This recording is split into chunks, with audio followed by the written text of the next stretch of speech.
zona por Universitaria Estéreo. 8 de la mañana, 1 minuto, esta es Universitaria Estéreo 88.2 y a partir del día de hoy, 9 de marzo del año 2017, pues inicia un nuevo programa en nuestra emisora. Este programa se llama Entorno Saludable, lo recibimos a ustedes con los buenos días, saludando también a mis compañeros en cabina, a Felipe Rojas, y que es uno de nuestros invitados, además al doctor Marco Martínez, por supuesto, a Luis Alberto Rojas, líder de promoción de salud integral de la Vicerrectoría de Responsabilidad Social y Bienestar Universitario, y a Luis Eduardo Montoya, también otro de nuestros compañeros, uno de los estudiantes de la Universidad Tecnológica, que nos estará apoyando durante este año en el programa. Así que saludamos entonces a Luis. ¿Qué tal, Luis? Muy buenos días. Muy buenos días a todos los oyentes. Esperamos que les guste mucho y que sea de su interés este programa de Entorno Saludable. Así es, también saludamos entonces a Luis Eduardo. ¿Qué tal? Muy buenos días. Muy buenos días a toda la gente que nos escucha en esta hora de la mañana en este programa. Un saludo muy especial y pues espero que este programa sea de gran ayuda. Pues me imagino que muchos de los oyentes que están hasta ahora en línea con Universitaria Estéreo, pues van a estar pegados al 88.2, como lo decimos habitualmente, y es porque hoy estaremos tratando el tema del cáncer. Es un tema bastante extenso que tiene muchas ramificaciones y por eso tenemos a los expertos el día de hoy. Empecemos saludando entonces al doctor Felipe Rojas, Andrés Felipe Castaño, perdón, médico general de la Liga contra el Cáncer, además egresado de la Universidad Tecnológica de Pereira y magíster en epidemiología. Así que muy buenos días, doctor. Buenos días, muchas gracias por invitarnos a este espacio y por supuesto poder compartir estos puntos tan importantes en el tema de cáncer. Doctor Marco Martínez, ¿qué tal? Muy buenos días. Muy buenos días, ¿cómo les va? Mucho gusto. Pues un placer estar por aquí con ustedes acompañándolos. Gracias por la invitación y vamos a charlar a ver un ratico al respecto.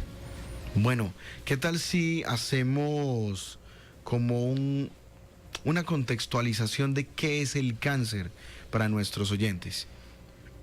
Bueno, voy a empezar yo entonces hablando sobre en general qué se ha tenido como una definición de cáncer, pues que es un conjunto de enfermedades en las que se observa como un crecimiento anormal y desordenado de las células del cuerpo. Esto tiene una causalidad y es que está producida en general por alteraciones celulares o mutaciones que ocurren en el material genético, y eso hace perder el propio control del desarrollo de la célula, generando pues una mayor cantidad de crecimiento celular y a mayor velocidad que el resto de los tejidos al cual pertenece.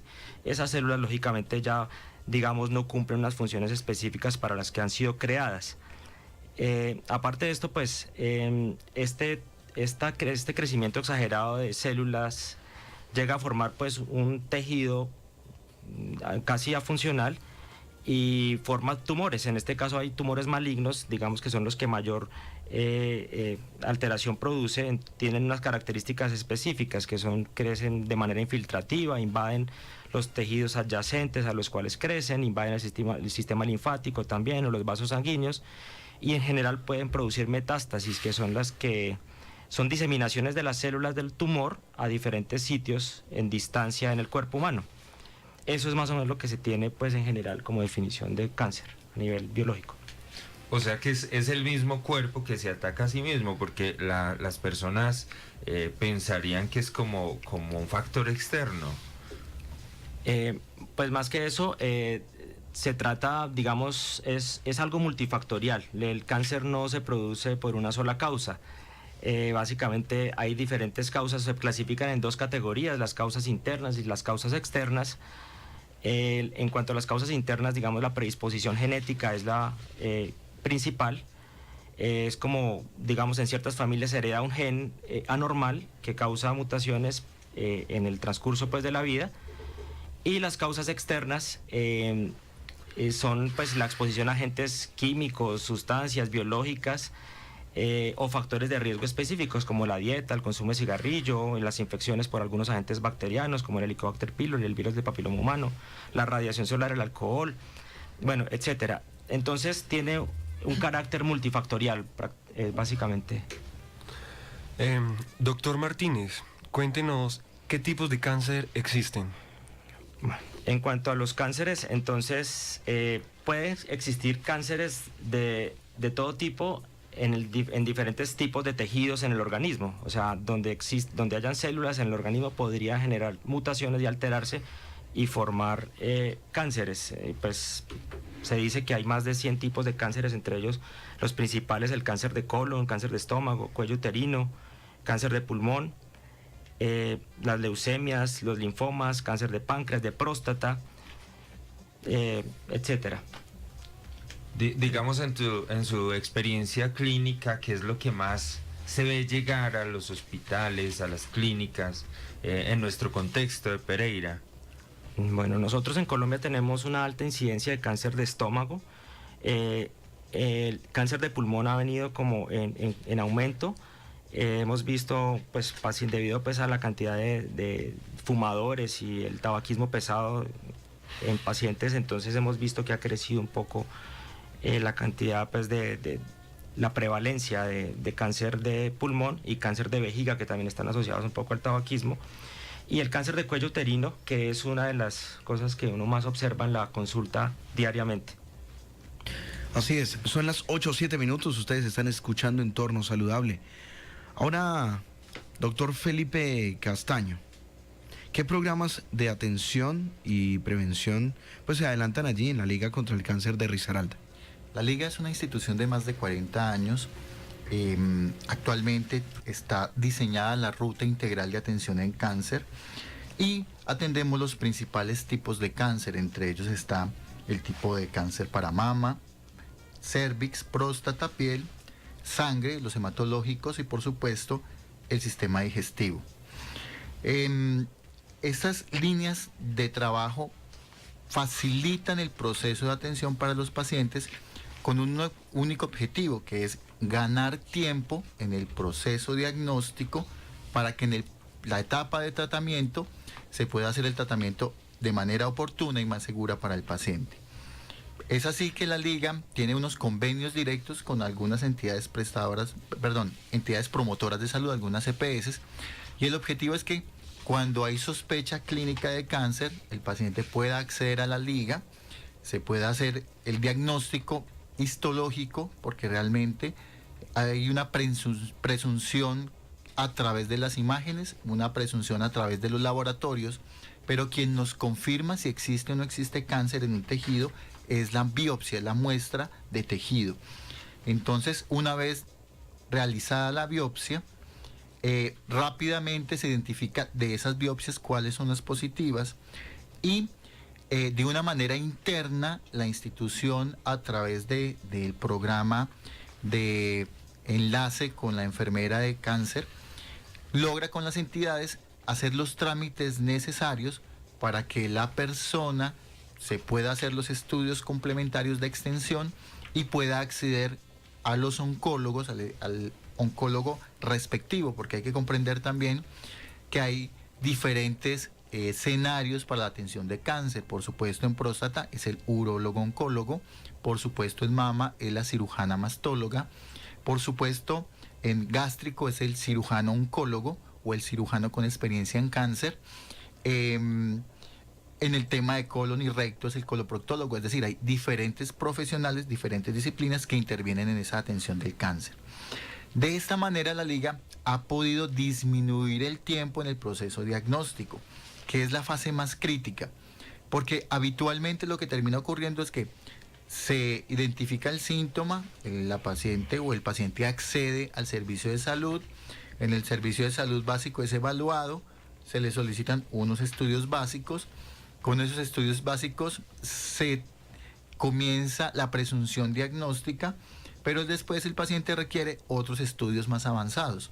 Es allí donde la cadena comienza como a enlentecerse y a veces hay procesos diagnósticos que se pueden demorar entre 4 y 6 meses. El objetivo de Liga es acortar esos tiempos y de hecho ya lo hemos logrado, estamos haciendo diagnósticos, en especial en el tema de mama, en el tema de próstata, que son unos puntos fuertes que maneja la Liga contra el Cáncer en menos de un mes. Doctor Castaño, ¿cuáles son los signos de alerta? Cuando una persona común y corriente se da cuenta que puede tener cáncer. Bueno, como son diferentes tejidos, hay diferentes signos de alarma. En hombre, como nos lo explicaba el doctor previamente, tenemos principalmente estómago, en segundo nivel pulmón, luego próstata, luego colon, luego recto. Por supuesto, en estómago es muy llamativo el tema del sangrado digestivo. Pero el sangrado digestivo generalmente se presenta más avanzado en la génesis del cáncer. Hay otros síntomas que pueden aparecer inadvertidos, la gastritis, una gastritis de 2-3 meses que no mejora con el manejo convencional, con los manejo para la gastritis. Nos permitirían como sospechar y comenzar a considerar la necesidad de unos estudios más profundos. En pulmón, por supuesto, el tema de la tos con sangre o la expectoración con sangre, los problemas de dificultad respiratoria recurrentes. En el tema de próstata, por supuesto, la alteración en la calidad y en el chorro en el momento de la micción. En el tema del colon, las alteraciones en la deposición. Todos ellos son síntomas que nos indican a nosotros que podría haber algo peligroso. Obviamente también es vía común para enfermedades no oncológicas, pero al clínico le despierta la necesidad de hacer una evaluación más profunda. Para la mujer, también nos lo había contado el doctor previamente, primero está el de cuello uterino, sigue siendo el primer causa de cáncer, causa de muerte para las mujeres, pero no podemos perder de vista que en segundo nivel está el cáncer de mama y que se proyecta para el 2020 a nivel de la OMS que ya el cáncer de mama termine siendo primer lugar debido a la incidencia que tiene actualmente. En tercer lugar para ellas está estómago y por último pulmón. Y por supuesto en cervix pues los síntomas son muy diversos en la medida en que pueden haber infecciones, uno lo citaba también el compañero anterior, y en mama unos síntomas muy específicos como la sensación de masita, la secreción del pezón, que pueden indicar o hacernos sospechar que haya cáncer. Siempre queda la duda en el ciudadano, cuando usted llega a la IPS, entonces le hacen un triaje y tal vez alguno de estos síntomas no sea tratado de forma prioritaria o de forma urgente, como usted dice, podría ser cualquier otro tipo de enfermedad. Digamos que debe tener en cuenta el personal médico que nos está atendiendo o el mismo paciente para que digamos que estos síntomas tengan el suficiente estudio. Hay unos eventos causales en el tema del cáncer y por eso termina uno jugando como si fuera un rompecabezas.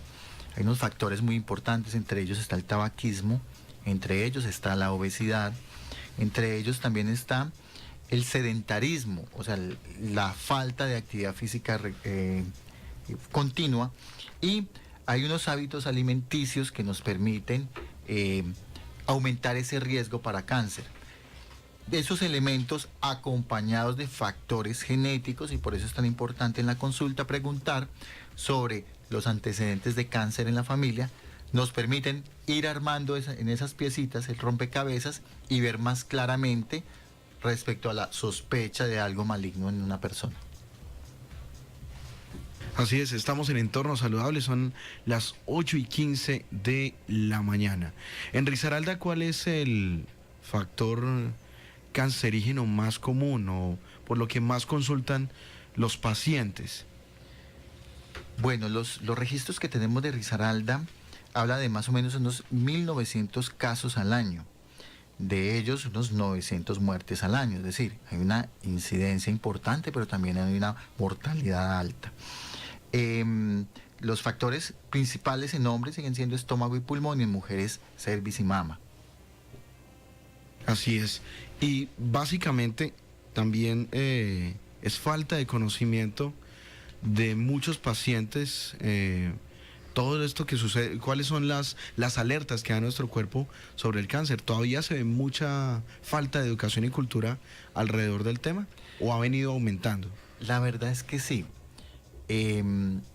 Hay un aumento en la incidencia que está más relacionada en el tema de la calidad del registro médico, que ha venido mejorando, valga la redundancia, en los últimos 20 años respecto a la historia clínica, la estandarización de códigos para los diferentes diagnósticos, que nos ha permitido tener más claridad de esos perfiles.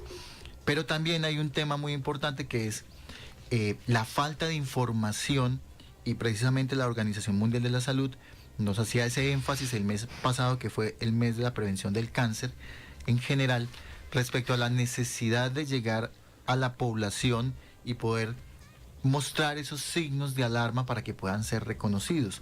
Pero además tumbar unas barreras respecto a los respecto a los temores de los métodos diagnósticos. Todavía hay temor para la toma de la citología, todavía hay temor para la realización de la mamografía, todavía hay temor en los hombres para el tema de la evaluación de la próstata. Es decir, hay tantos temores respecto a los exámenes claves para llegar a un diagnóstico que la gente no accede fácilmente a esos exámenes, aún teniendo la posibilidad en su municipio de una unidad de medicina básica donde le puedan hacer ese examen. ¿Es la pena uno de esos factores para no acceder? Por supuesto, el temor, la vergüenza, entre comillas, pero realmente tenemos que enfrentarlo en la medida en que comprendamos que un diagnóstico oportuno, un diagnóstico temprano, tiene o le permite a una persona tener más oportunidad de vivir que un diagnóstico tardío. Bueno, el cáncer de cuello uterino es un cáncer bastante frecuente, además que no solo sucede en adultos mayores, sino también se está viendo en muchísimos jóvenes o muchísimas mujeres en nuestro país. ¿Cuál es como la ruta a seguir para una mujer que está presentando síntomas a muy temprana edad? ¿Y cuál es el inicio o la edad apropiada para iniciar citologías? Y a su vez para los hombres, pues el tema del seguimiento de la próstata. Perfecto, mira, siempre se ha indicado, una vez se inician las relaciones sexuales, la mujer debe acceder a la citología. Hay una recomendación de la guía respecto a que esa primera citología se podría postergar hacia los 25 años, pero realmente nosotros como clínicos les rogamos, les imploramos que una vez inicien su vida sexual, inicien la evaluación con la citología. La citología es un examen extremadamente sencillo, en unas manos expertas, que generalmente son las enfermeras de nuestros municipios, que son las citotecnólogas de nuestros municipios, que son las mismas que han estado 10 o 20 años tomando la citología, son el personal idóneo para hacerse la citología. Y no se demora, me perdonan la expresión también, se demoran más desvistiéndose, desnudándose, que lo que se tarda la técnica en sacar la muestrica.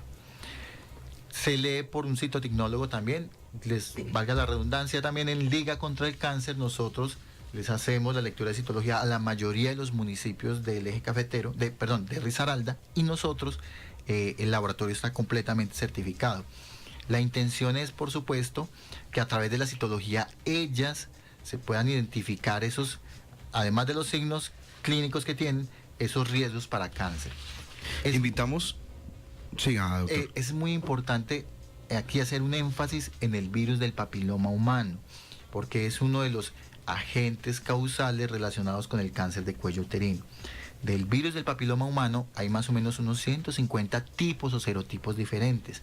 Solamente 2 están relacionados con el cáncer de cuello uterino, pero además el cuerpo hace unas barreras contra la mayoría de esos virus. A lo que quiero llegar es que la citología nos permite identificar si hay esos riesgos, nos permite hacer el seguimiento también de esos riesgos y, por supuesto, definir cuándo está avanzando el proceso, ¿sí? Y último paréntesis, en el tema de cáncer de próstata, pues lo que recomienda la guía colombiana es que todos los hombres que no tienen factores de riesgo deben hacerse el examen de próstata a partir de los 50 años. Y en los hombres, como yo, mi papá tuvo cáncer de próstata, debemos hacernos el seguimiento a partir de los 40 años. Incluye el examen clínico, incluye un examen en sangre que es el antígeno prostático. A eso iba, porque por aquí me estaban preguntando y quería también abrir la línea a los oyentes que están ahí en este momento en casa y que tienen alguna pregunta por hacerle a cualquiera de nuestros dos invitados especialistas en el tema de cáncer. 313-7564, 313-7564. La pregunta era, ¿cuáles son esos tipos de exámenes que se vienen haciendo frente o para prevenir el cáncer de próstata? Sigue siendo el tema clínico el más importante, porque es el cambio en el volumen y consistencia de la próstata la que termina indicando hacia qué rumbo debemos tomar. O sea que sigue siendo el tacto rectal el principal. Se acompaña del antígeno prostático, que es una muestrica en sangre que nos permite hacer el seguimiento. Debemos comprender que todos nosotros, todos los varones, vamos a tener aumentos progresivos en la concentración de antígeno prostático a través de nuestra vida. Por eso, el valor que tenga una persona de 40 años en el antígeno prostático es totalmente diferente al valor que pueda tener una persona de 70 años. Eso no implica que el de 70 esté más enfermo que el de 40. Solo implica que por el proceso normal de envejecimiento va aumentando la concentración. Lo que también está estandarizado son las tablas. Entonces, cuando hay unos valores por edades que superen los límites estandarizados, pues nos dan la oportunidad o la sospecha clínica para pensar en cáncer de próstata. Bueno, Luis, ¿y qué tal si nos vamos entonces a mitos y leyendas, podríamos decirle a esta sección? Sí, claro, es que existen muchos mitos sobre el tema del cáncer y por acá algunos de los oyentes han dejado algunas preguntas, entonces Luis Eduardo nos puede hacer una. Bueno, recordar que estamos en entorno saludable y pues aquí una de las preguntas que tenemos es como, por ejemplo, doctor Castaño, ¿qué hay de cierto que algunos de los siguientes alimentos son cancerígenos? Como carnes rojas, lácteos y el calentar en microondas. Bueno, el año pasado, hace ya casi 2 añitos, hubo un gran boom mediático respecto a las carnes rojas. Debemos comprender algo que es importante en el tema de la salud. Hay unos factores y el origen del cáncer está implicado con muchos factores, no es un único factor causal que nos lleva a la aparición del cáncer. Entonces, la Organización Mundial de la Salud presentó una alarma mundial respecto a que el consumo de carnes rojas estaba relacionado con la génesis del cáncer. Está, por supuesto, desde el punto de vista médico-científico probado, pero la incidencia, o sea, la cantidad de riesgo que le aporta la carne roja al cáncer realmente no es tan alta como se quiso presentar en muchos de los medios. Entonces no habría ninguna dificultad en consumir carnes rojas. La observación sí es muy clara, es medir la porción. No hay personas que se exceden en el tamaño de la porción de la carne roja, pero también en la preparación. La carne debe estar completamente coccionada, no puede ser cruda. Eso aumenta el riesgo para cáncer. Pero también el hecho de que la carne esté quemada, acuérdate que hay personas que les gusta también la carne que se prepara al carbón, que se prepara en leña, es decir, ese tipo de carne con esos componentes que van en la quema de carbono aumentan el riesgo para cáncer de estómago. Entonces no habría ningún inconveniente para el consumo de carne si tenemos unas medidas básicas, unos cuidados básicos, y la instrucción siempre es la misma. El tamaño de una persona, el peso de una persona es lo que nos indica cuál es la porción apropiada, ¿cierto? No debemos pretender que porque papá está en la casa, él tiene el pedazo más grande de carne. No, es si el hijo X es estructuralmente más desarrolladito, pues él debe tener un poquito más de porción de proteína, y de pronto papá ya no necesita tanto proteína y la porción puede ser más medida, más pequeña. Perfecto. Y doctor Marcos, ¿qué hay en cuanto al tema de los lácteos y el calentar en microondas? Bueno, con respecto al uso de microondas, pues esto está asociado a evidencia científica que ha mostrado que los campos electromagnéticos y pues la radiación genera mutaciones a nivel celular. Entonces se ha demostrado que, pues, bueno, primero que todo, que es un campo eléctrico, y los campos magnéticos son áreas invisibles de energía, también se llama pues radiación. Esto se produce por la electricidad o el movimiento pues de los electrones también, y pues genera, pues como les decía, esos cambios a nivel celular. Pero ¿qué se dice en torno al uso de microondas? Pues los microondas tienen unas radiofrecuencias más altas que los propios teléfonos celulares, pero están fabricados con una protección efectiva que ha reducido la fuga de esa propia radiación y esa radiofrecuencia. Entonces, en realidad son hasta muy poco detectables la cantidad de radiación que expele el propio horno microondas. Entonces, en realidad no estaría ejerciendo un daño o una lesión como se expone pues dentro de los mitos, ¿sí? Estamos en este programa que se llama Entorno Saludable a las 8:26 de la mañana, ya casi para ir finalizando, pero nos llama un oyente desde Dos Quebradas, aquí en el departamento de Risaralda. Es doña Bárbara, me dice que tiene una hermana de 46 años, ella tiene un linfoma en la pierna derecha, en la parte posterior de la rodilla. Le hicieron una quimio, allí le quedaron unas bolitas, dice ella, y que debido a eso, pues ellos tienen de alguna otra manera la duda de si esas bolitas se puedan esparcir por el cuerpo, ¿sí? En otro lugar del cuerpo, y también, pues si hay algún examen para prevenir eso, es lo que nos pregunta. Los cánceres hematológicos hacen parte de un capítulo bien complejo. Las leucemias son los cánceres líquidos y los linfomas son los cánceres sólidos, ¿sí? Pero hacen todos parte del sistema sanguíneo del cuerpo. En general, siempre se generaliza o se toma que uno de estos cánceres, leucemias o linfomas, realmente hace o compromete todo el cuerpo, no está solo localizado en un área. El tratamiento de las leucemias incluye una serie de quimioterapia de alto riesgo, de hecho se llama poliquimioterapia de alto riesgo, generalmente se hace intrahospitalaria y no son un ciclo, ellos requieren múltiples ciclos de tratamiento para poder lograr el control de la enfermedad. Yo, desde el punto de vista médico, lo que le diría a la persona, doña Bárbara, es que es muy importante que continúen con el proceso de atención, o sea, no lo deben suspender. Las bolitas, los cambios que se puedan presentar relacionados con los diferentes agentes quimioterápicos o con la misma enfermedad, pues generalmente, desde que sea sensible a la quimioterapia, el linfoma se va a ir disminuyendo en el tamaño hasta que finalmente ya no hayan marcadores en sangre. Y por supuesto, creo que es importante aclararlo en este momento, y gracias a la pregunta de la oyente, respecto a que todos estos agentes que se utilizan en quimioterapia, la misma radioterapia, la misma cirugía para cáncer, tiene unas consecuencias en la funcionalidad del cuerpo. Por eso es tan importante, lo hacemos en la Liga contra el Cáncer, es antes de iniciar los tratamientos, se le hace una evaluación y un consentimiento informado al paciente y se le explica por parte del grupo de oncología qué es lo que le depara el tratamiento, porque como le digo, los tratamientos para cáncer no son inocuos, no es como cuando uno tiene un dolor de cabeza, se toma un analgésico y no pasa nada más. En cáncer hay unas situaciones especiales generadas por el tratamiento. Lo que llamaríamos como contraindicaciones. No, como eventos adversos. Bueno, sí, eventos adversos. Doctor Marco Martínez, ¿tiene algo para complementar allí?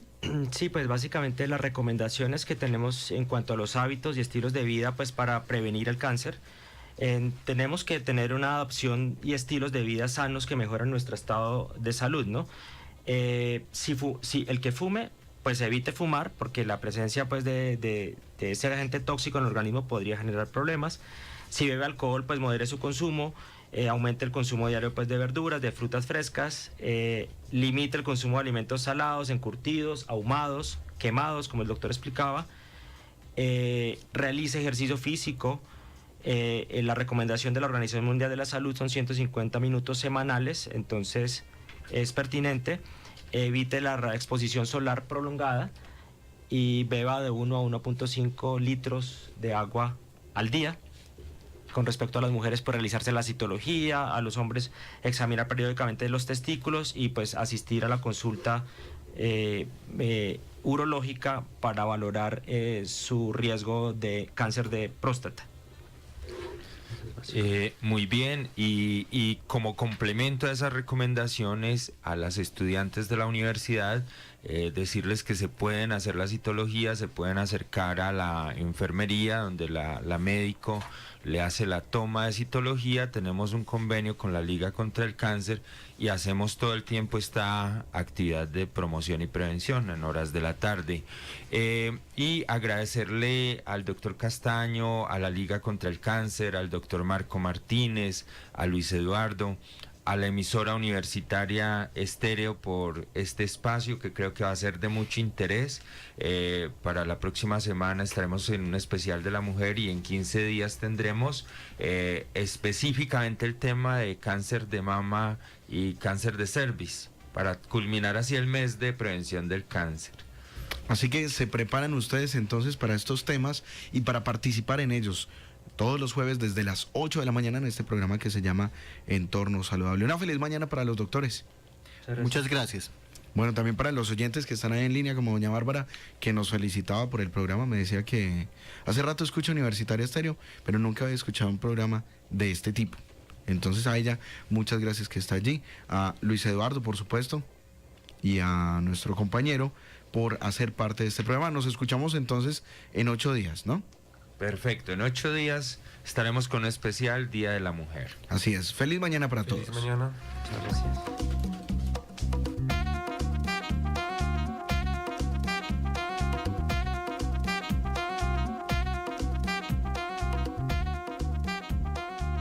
Escuchas Universitaria